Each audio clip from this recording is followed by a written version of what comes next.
meu coração. Vamos falar sobre o ponto de equilíbrio econômico? O ponto de equilíbrio, nesse momento agora, que é para atender os nossos economistas. Fizemos o ponto de equilíbrio contábil, que é o ponto de equilíbrio voltado para saber quantas unidades eu preciso produzir e vender para cobrir todos os gastos da empresa. Isso significa dizer que a gente não vai ter nem lucro nem prejuízo. Agora, o ponto de equilíbrio financeiro foi um ponto de equilíbrio que a gente utilizou para fazer a aplicação de uma quantidade mínima que eu preciso produzir e vender para não afetar o caixa da nossa empresa. Que no nosso exemplo, o ponto de equilíbrio teve um prejuízo, né? Nos levou a um prejuízo, e esse prejuízo é em função da depreciação. Então, eu esqueci até de comentar no outro vídeo. É nesse momento que eu estava falando com a minha prima que a gente tem prejuízos e nem sempre esses prejuízos são de características financeiras. Então, eu estou tendo um prejuízo que está me afetando economicamente. Mas também as pessoas não dão muito valor para esse indicador que é a questão da depreciação. A depreciação é um desgaste físico que a empresa tem em função da utilização dos seus imobilizados. E é nesse momento que é interessante, olha só, ele é um prejuízo econômico que não está afetando o caixa hoje, mas é um indicador para a gente ficar em alerta, porque pode ser que lá na frente, eu estou dizendo num curto prazo de 5, 10 anos, a gente precise de dinheiro para substituir o nosso imobilizado. Então a gente precisa ficar atento a esse indicador para a gente poder tomar a decisão, certo? Mas o ponto de equilíbrio econômico, ele não trabalha dessa forma. O ponto de equilíbrio econômico, ele trabalha com uma visão mais ampla. Talvez, na minha opinião, e de alguns autores, e também de alguns administradores, né, gestores, o ponto de equilíbrio econômico é o que realiza muito mais a vontade da empresa, que ele está de olho na quantidade mínima que ele precisa produzir e vender para atingir determinado lucro. E aí é que a gente entra com informação de lucro projetado.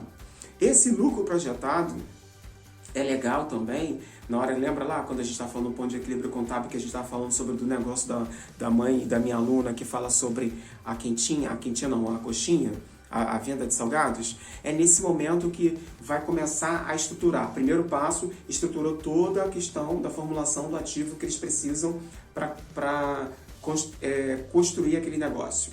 Aí depois começa a verificar quais são as despesas, custos, despesas fixas e variáveis, para começar a separar e para também começar a falar sobre formação do preço de venda. Feito isso, aí agora a gente já começa a verificar a possibilidade de atingir uma margem de lucro. Essa margem de lucro pode até ter um período, ok? Por isso que a gente fala em administração financeira e orçamentária, taxa interna de retorno. Taxa interna de retorno está ligado à ideia de quanto você vai receber de volta aquele dinheiro que você investiu. Mas a nossa aula não é administração financeira. Eu só estou fazendo um gancho, porque na hora que a gente está fazendo o nosso lucro projetado, significa dizer que a gente precisa ter um indicador para saber quantas unidades a gente precisa produzir e vender para atingir um determinado resultado, certo? A gente vai usar o mesmo exemplo que a gente usou no ponto de equilíbrio contábil e financeiro, só que dessa vez a gente vai acrescentar esse lucro projetado que a empresa está esperando, ok? Vamos para a parte que vocês adoram, que é a nossa parte prática. Se a gente não entende, a gente desenha. Vamos lá? Então, no ponto de equilíbrio financeiro, a gente já viu que deu 80 unidades, né? Já no econômico agora, a gente precisa saber quantas unidades a gente precisa produzir e vender para atingir o lucro esperado, certo?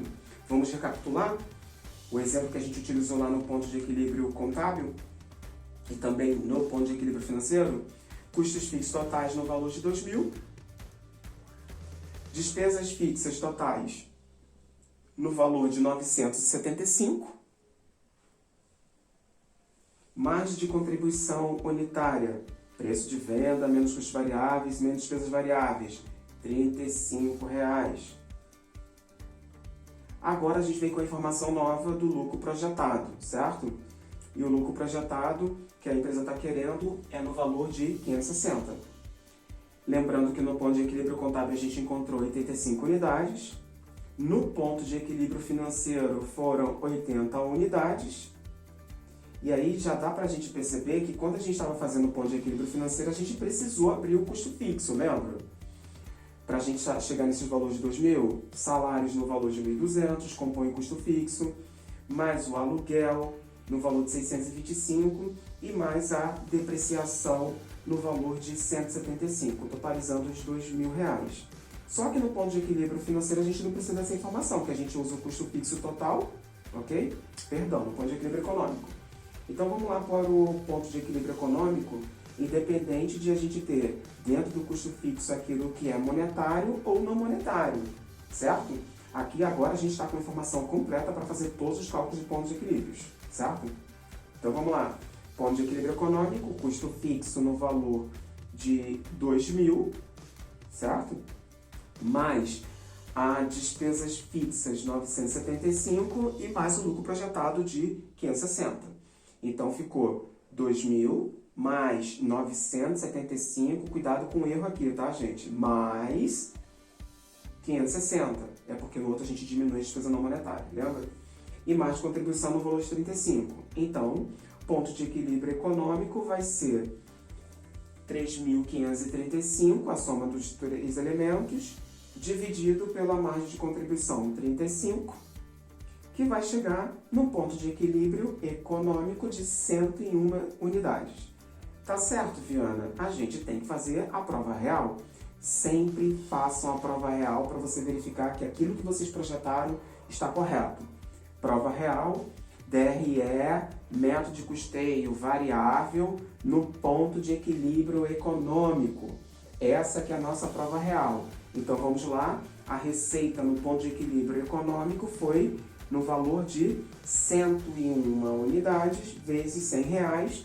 Vou chegar na minha receita total de 10.100, menos custos e despesas variáveis totais, 101 unidades vezes R$65, que vai chegar, né, um total de custos e despesas variáveis de 6.565. Um menos o outro, vou chegar na margem de contribuição total, ou 101 unidades vezes a margem de contribuição unitária, 35, que vai me dar um valor de 3.535. Agora a gente já sabe o que vai fazer. Retirar quem? Os custos fixos totais, né? Que a gente separa ele no método de custeio variável, no valor de 2.000, e também deduzir as despesas fixas totais, que no nosso valor é, no nosso exemplo, né, 975. 3.535 menos 2.000 menos 975 vai me dar um lucro líquido de 560. Uhul! Fechou? Porque o nosso resultado do lucro líquido no ponto de equilíbrio econômico sempre vai ser o valor do nosso lucro projetado. Ok? Então, é isso que a gente está dizendo. Na hora que a gente está fazendo ponto de equilíbrio, a gente precisa sempre fazer todo esse parâmetro de comparação. Calcula, principalmente na hora que vocês estão fazendo essa apresentação numa empresa. Calcula para vocês saberem qual é o valor, para a gente, né, para quem está lidando com toda essa tomada de decisão, ter um indicador. Mas, cara, monta lá na tua apresentação a DRE, mostra para eles a projeção, porque nem todo mundo entende essa linguagem de negócio. Então, na hora que a gente está apresentando para eles, dizendo, olha só, ponto de equilíbrio contábil, 85 unidades. Ponto de equilíbrio financeiro, 80 unidades. Pessoal, a gente precisa, nesta empresa, vender, lembra das coxinhas? Vender 85 unidades no mínimo, ok? No mínimo. Mas se a gente não conseguir, vamos ver se a gente alcança 80.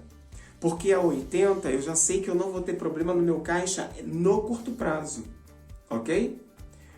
Mas, Viana, eu já passei dos 85, graças a Deus. Porque uma unidade a mais, você já sabe que você vai ganhar R$35 no seu resultado final, porque é mais um indicador que você tem, que é a margem de contribuição. Ó, tô fazendo né? Uma explosão de conhecimento na tua cabeça. Mas se você alcançar 101 unidades, significa dizer que você bateu a tua meta, ok? Agora pensa comigo, se a sua empresa conseguiu bater a tua meta, a meta dela, na verdade, de 101 unidades dentro do mês, e faltando ainda 10 dias para terminar o mês, por exemplo, caramba, você agora já pode utilizar o teu conceito de negociação com teus clientes, porque você agora já pode baixar um pouco o seu preço de venda para aumentar a sua venda, diminuir o seu estoque e renovar o seu estoque com a nova produção. Certo? Vai dizer que contabilidade não é bom, gente? Na boa. Eu sou fissurado com isso aqui, eu sou apaixonado por isso. Precisa sim sair do papel e colocar isso em prática, ok? Balela daquela história de que você aprende uma coisa na faculdade e na sua vida prática é outra. Não, não, não, não, não. Existe uma diferença sim, principalmente os alunos que trabalham com contabilidade dentro do escritório de contabilidade. Ali, o único usuário deles é governo. Eles estão ali para atender governo. Aqui a gente está para atender toda uma empresa. No dia que eu quiser fazer atendimentos ao governo, eu vou começar a gravar aula para vocês sobre planejamento tributário, contabilidade tributária, gestão, contabilidade fiscal, ok? Mas nesse momento a gente está falando sobre contabilidade voltada para gestão. E é isso, né, que a gente fecha o nosso ciclo de pontos de equilíbrio. Eu vou ficando por aqui. Não se esqueçam de se inscrever no canal, comentar, curtir, fazer tudo que tem direito. E o mais importante de todos, cara, divirta-se estudando, ok? Beijo!